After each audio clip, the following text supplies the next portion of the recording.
They treated me like a nobody at the court, walked past me like I was invisible, spoke over me like my presence didn't matter. Security guards barely glanced at my ID. Lawyers brushed by without acknowledgement. And I sat on that hard wooden bench in the hallway outside courtroom 9, holding my worn briefcase on my lap. And what none of them knew, what nobody in that building could have imagined, was that in less than 30 minutes, the judge was going to ask my name, and the entire courtroom was going to go silent. I'm 63 years old, live in a modest apartment in downtown Philadelphia, and I have gray hair that I keep neatly combed, a clean-shaven face that shows every year I've lived through in the deep lines around my eyes and mouth, and I wear a simple dark suit. No tie because I've never liked the feeling of things around my neck, and I carry an old leather briefcase that's been with me for over 30 years, scratched and faded but still functional, and I move through the world quietly, humbly, observing more than I speak, because I learned a long time ago that people reveal more when they think you're not important enough to impress or deceive. That morning, I'd arrived at the courthouse at 8:30 for a 9 o'clock hearing, a civil case involving a property dispute between a development company and a group of elderly residents who were being forced out of their homes, and I'd been asked to attend as a witness, someone who could provide testimony about the history of the neighborhood, the original agreements, the promises that had been made decades ago, and I sat on that bench watching lawyers in expensive suits rush past, their assistants carrying stacks of documents, everyone moving with purpose and urgency, and nobody gave me a second glance. Around 8:45, one of the lawyers from the development company, a woman in her 30s with perfectly styled hair and a suit that probably cost more than my monthly rent, walked past me talking loudly on her phone, and she stopped right in front of me, blocking my view, and continued her conversation as if I wasn't there, saying, "These people don't have a case. Their witness is some old man who probably doesn't even remember what happened. This will be wrapped up by noon." And she laughed, and I sat there quietly, not moving, not reacting, just listening, and she eventually walked away without ever acknowledging that I was a human being sitting 2 feet from her.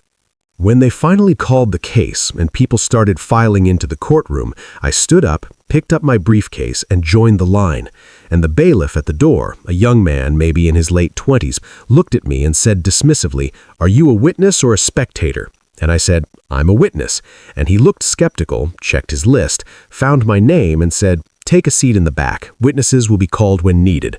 And he gestured toward the gallery like I was an inconvenience. And I walked to the back row and sat down, watching as lawyers took their positions at the front. The plaintiff's attorney on one side, the defense attorney on the other, both surrounded by assistants and paralegals who looked busy and important. The judge entered. An older woman, maybe in her late 50s, with sharp eyes and an expression that suggested she'd seen every trick in the book, and she called the court to order, and the hearing began. And for the first hour, I sat there, listening to the development company's lawyers argue that the residents had no legal claim to their homes, that the original agreements were outdated and unenforceable, that progress couldn't be stopped by sentiment and nostalgia, and they presented documents, expert testimony, financial projections, all very polished and professional. And the resident's lawyer, a young public defender who looked overwhelmed, tried his best to counter their arguments, but he was outmatched, underprepared, and I could see the frustration on his face.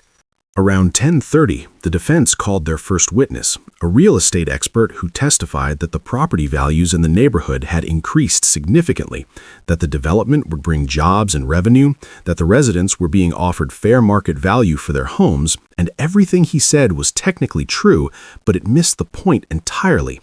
It ignored the history, the promises, the lives that had been built there, and I sat in the back watching the judge take notes, watching the residents in the front row looking defeated, and I felt anger building in my chest.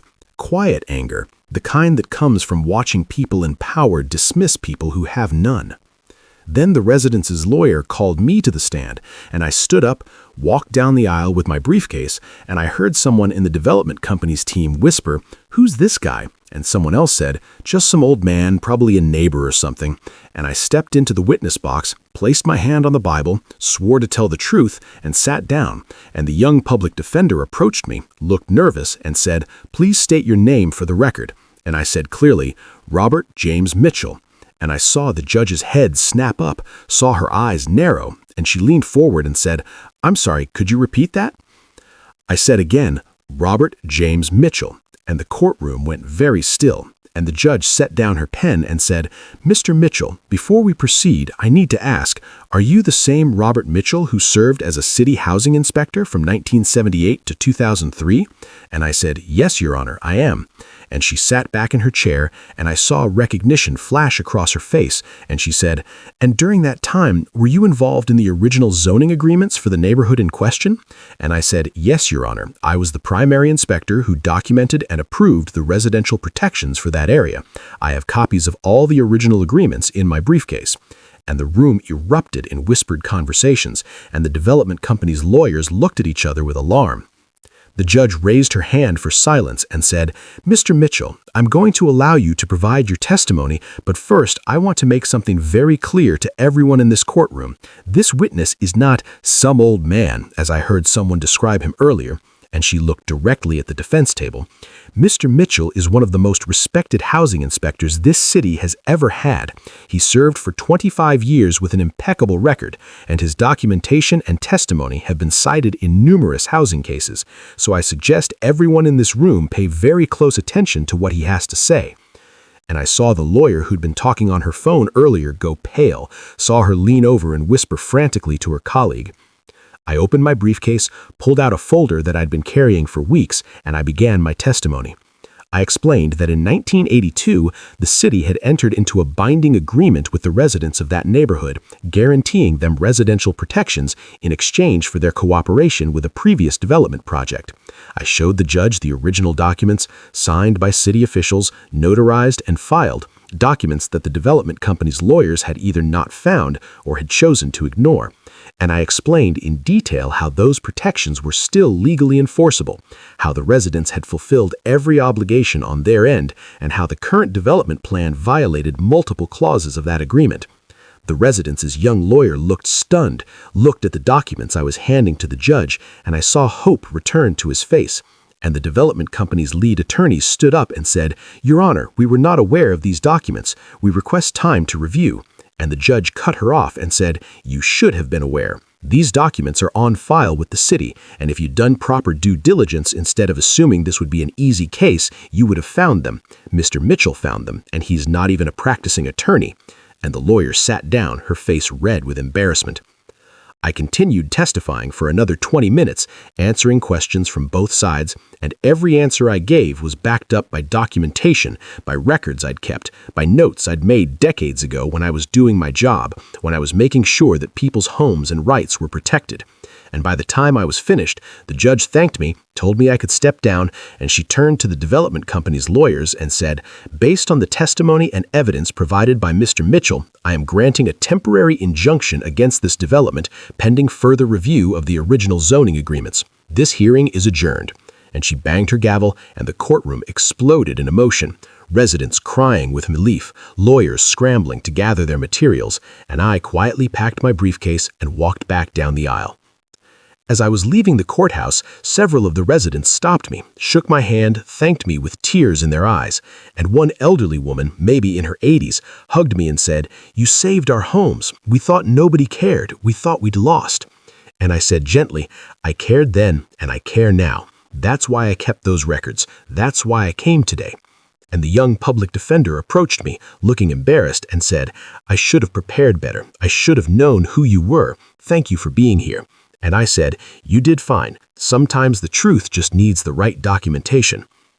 As I walked out of the courthouse into the cold Philadelphia morning, I thought about how people had treated me that day, how they dismissed me, ignored me, talked about me like I was nobody. And I realized that it didn't matter, because I'd never done this work for recognition. I'd done it because it was right, because protecting people's homes and rights was important. And the fact that I'd kept those records for over 40 years, the fact that I'd shown up today when nobody expected me to matter, that was enough. And sometimes being underestimated is the best advantage you can have, because nobody sees you coming until it's too late. I still live in my modest apartment, still wear my simple dark suit, still carry my worn briefcase, and most people still look right through me, still treat me like I'm nobody special. And that's fine, because I know something they don't. I know that titles and appearances don't determine worth, that the person you ignore might be the person who changes everything, and that sometimes the most powerful testimony in a courtroom doesn't come from the expensive lawyers or the expert witnesses. It comes from the quiet man in the back row who spent his career doing the right thing when nobody was watching, and who kept the receipts to prove it.